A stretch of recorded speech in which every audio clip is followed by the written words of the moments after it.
Bapak, Ibu, saudara-saudari yang dikasihi dan diberkati oleh Tuhan Yesus Kristus, selamat malam, salam sejahtera dan salam sehat untuk kita sekalian. Saya yakin dan percaya dimanapun kita berada, kasih Tuhan tetap terus melingkupi hidup kita, kasih Tuhan tetap terus menyertai kita sekalian, sehingga iman dan percaya kita tetap teguh di dalam Tuhan Yesus Kristus.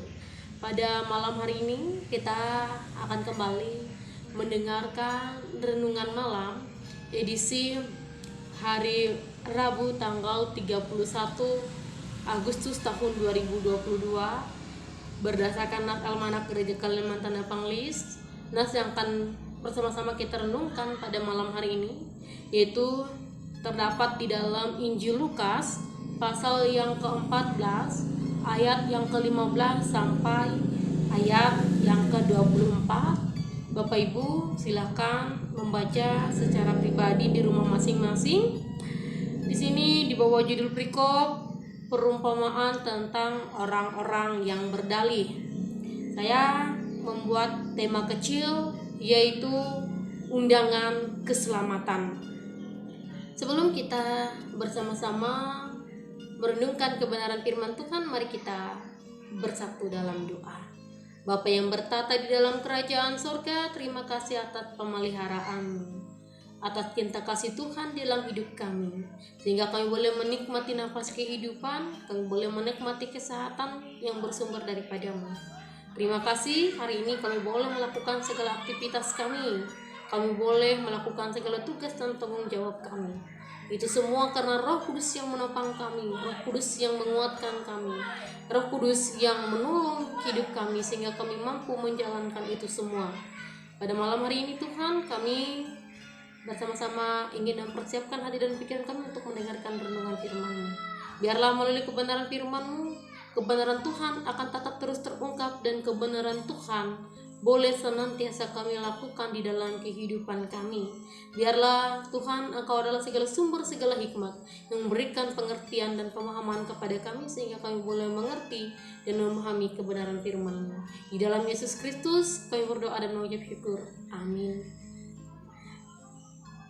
Bapak Ibu yang dikasihi dan diberkati oleh Tuhan Yesus Kristus, tentu kita pernah mengadakan sebuah pesta, ucapan syukur dan segala macam. Untuk menyukseskan pesta tersebut, pasti kita akan mengundang orang-orang supaya hadir dan ikut merasakan kebahagiaan, ikut merasakan sukacita yang kita rasakan. Dalam nas yang kita baca ini merupakan kelanjutan dari siapakah orang-orang yang akan diundang oleh Tuhan Yesus Kristus, dan kemudian nas pada saat ini itu berbicara tentang orang-orang yang berdalih, artinya orang-orang yang punya alasan, orang-orang yang menghindar dan tidak tidak ingin mendatangkan undangan itu.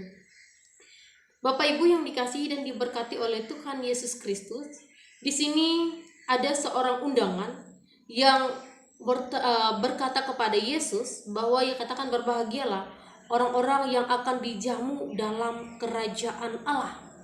Maka jawaban bijak yang disampaikan oleh Tuhan Yesus Kristus yaitu melalui pengajaran perumpamaan tentang pada saat itu ada seorang tuan yang mengadakan sebuah pesta dan akan mengundang orang agar datang ke pesta itu.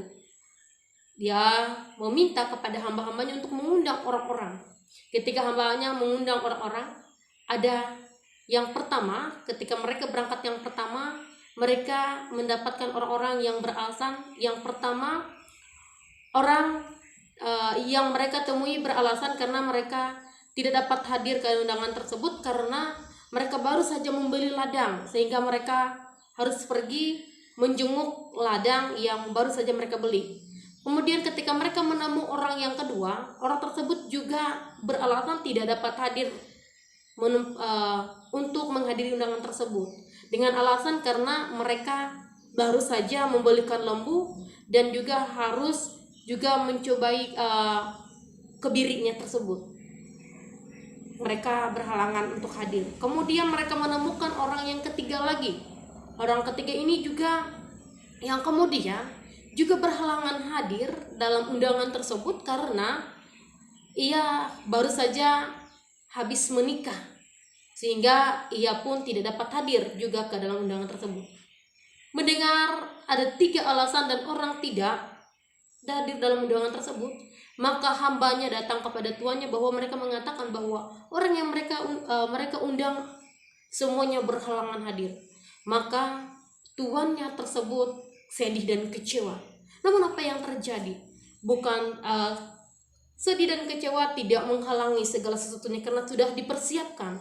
Ia pun meminta kepada hamba-hambanya untuk melakukan perjalanan yang kedua, yaitu melakukan undangan yang kedua, yaitu pergi ke lorong-lorong, dan juga dikatakan di sana sehingga ke lorong-lorong kota dan juga ke desa-desa orang, dan supaya di sana untuk bertemu dengan orang-orang yang cacat, mengundang orang buta dan juga orang yang lumpuh, ya, yang datang.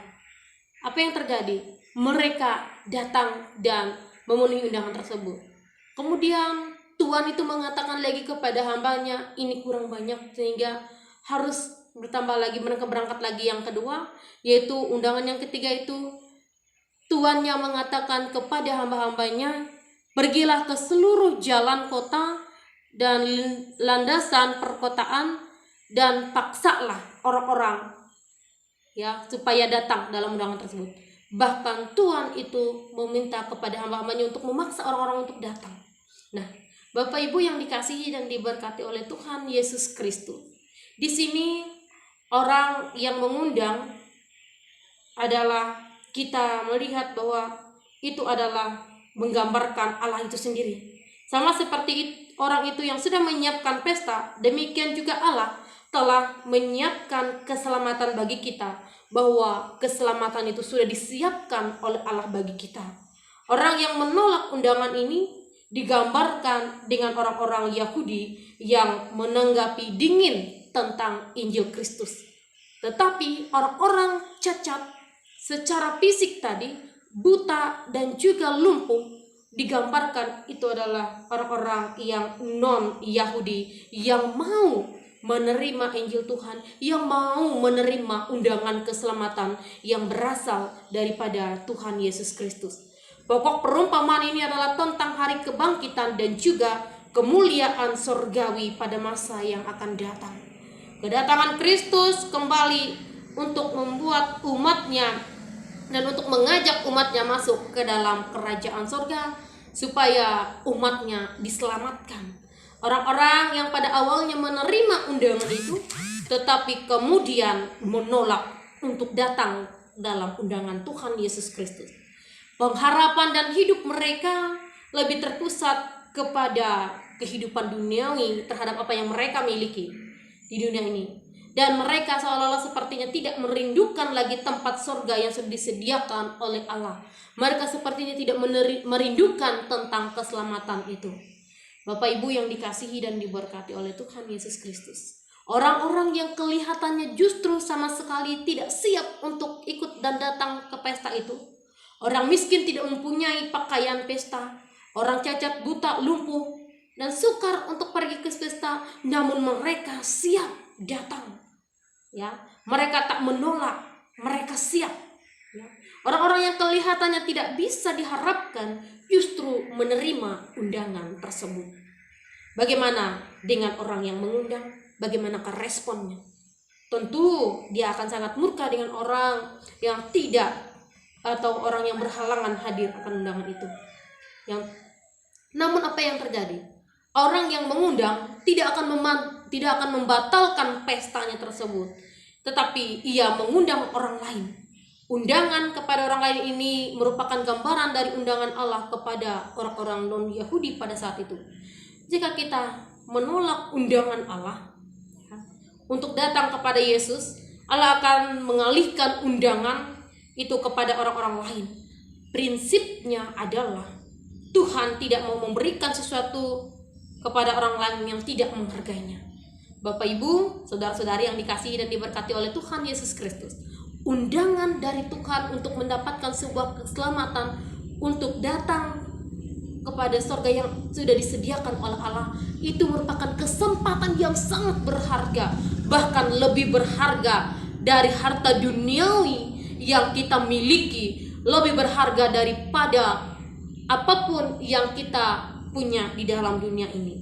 Undangan keselamatan untuk datang ke dalam surga yang sudah disediakan Allah kepada kita, itu merupakan sesuatu yang sangat, kesempatan yang sangat berharga, kesempatan yang sangat istimewa kepada kita. Oleh sebab itu, mari kita membuka mata kita, mari kita mendengarkan kebenaran firman Tuhan, supaya kita juga ikut menjadi peserta undangan keselamatan yang berasal daripada Tuhan. Bukan berdalih, bukan punya alasan tidak ingin mengikuti undangan tersebut, tetapi marilah menjadi orang yang bijaksana supaya kita bisa datang kepada undangan keselamatan yang ditawarkan atau yang diundangkan oleh Tuhan dalam hidup kita. Tuhan beserta kita, amin. Mari kita berdoa. Bapa yang bertata di dalam kerajaan surga, terima kasih atas penyertaan-Mu di dalam hidup kami. Kami boleh mendengarkan kebenaran firman-Mu, biarlah kami senantiasa menjadi manusia yang berhikmat, supaya kami boleh menerima undangan Tuhan, yaitu menerima undangan keselamatan, menerima undangan kebenaran. Biarlah kami juga boleh senantiasa turut hadir dan turut berperan, supaya kami boleh menjadi orang-orang yang senantiasa mengandalkan Tuhan dan turut menjadi orang-orang yang diundang oleh Tuhan. Biarlah Tuhan, hidup kami senantiasa boleh mengandalkan dalam hidup kami. Tuhan, berkati kami melalui kebenaran firman-Mu, supaya hidup kami semakin diberkati dan hidup kami boleh menjadi berkat bagi kehidupan orang lain. Tuhan, Engkau berkati jemaat-Mu dimanapun saja berada. Kiranya Tuhan, dengan kuasa Roh Kudus, Kau menolong, menjaga, menyertai dan memberkati kehidupan jemaat-Mu. Engkau yang menjamah mereka Tuhan, Engkau yang memberkati kehidupan jemaat-Mu dimanapun saja berada, dalam pergumulan, bahkan dalam suka duka yang kami alami, bahkan dalam tantangan ujian pun, ajarkan kami supaya kami berserah dan kami boleh senantiasa mengandalkan Engkau dalam hidup kami. Pada malam ini Tuhan, kami ingin beristirahat malam. Biarlah Tuhan menjaga kami, biarlah Tuhan yang melindungi kami dengan kuasa Roh Kudus yang berasal daripada-Mu, sehingga roh-roh kejahatan, roh-roh kegelapan tidak mendapat bagian, hingga kami besok pagi dibangunkan dengan kesehatan, kekuatan yang bersumber daripada Tuhan Yesus Kristus. Di dalam nama Bapa, Anak dan Roh Kudus kami berdoa dan mengucap syukur. Amin. Selamat malam, Tuhan Yesus memberkati. Shalom.